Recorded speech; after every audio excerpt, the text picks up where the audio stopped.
ક્યાંથી દારૂ પકડાયો, ક્યાં સંતાયો હતો, શું મળશે?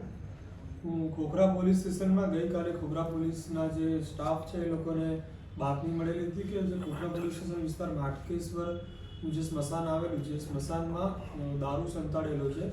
ત્યાં આગળ જઈને તપાસ કરતા જે અક્ષય વેગડ તેમજ તેનો ભાઈ છે રાજન વેગડ, તે લોકો જ્યાં દારૂ સંતાડેલો હોવાની હકીકતમાં હતા. જેને ચેક કરતા ત્યાંથી કુલ 1803 બોટલો તેમજ 98 બિયરના ટીન થઈ કુલ ટોટલ 3,14,000 રૂપિયાનો દારૂ મળેલો છે. જેમાં એક આરોપી અક્ષય વેગડ તેમજ એક કાયદામાં સંઘર્ષ કિશોર બાળકને પકડવામાં આવેલા છે અને જે તેનો ભાઈ છે એને ફરાર બતાવીને આગળની તપાસ ચાલુ છે.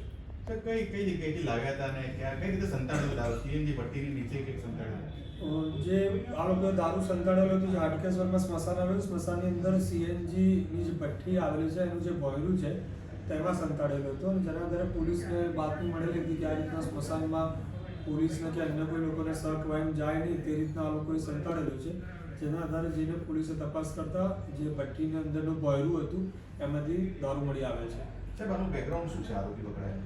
જે અક્ષય વેગડ પકડાયેલો છે એનો અગાઉ એક મારામારીનો ગુનો નોંધાયેલો છે.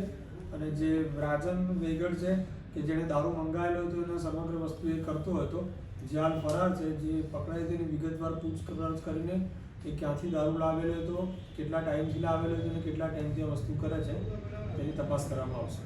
આરોપી પકડાય કેટલા સમયથી સ્મશાનમાં નોકરી કરતો હતો? જે અક્ષય અને વેગડ રાજન બંને ભાઈઓ છે એ કેટલા ટાઈમથી સ્મશાનમાં નોકરી કરતા હતા તેની પૂછપરછ ચાલુ છે અને એની ડિટેલ જાણીને એ લોકો કેટલા ટાઈમથી નોકરી કરતા હતા, અગાઉ સ્મશાનમાં આ રીતના દારૂ લાવેલ હતા કે કેમ તેની તપાસ કરવામાં આવશે.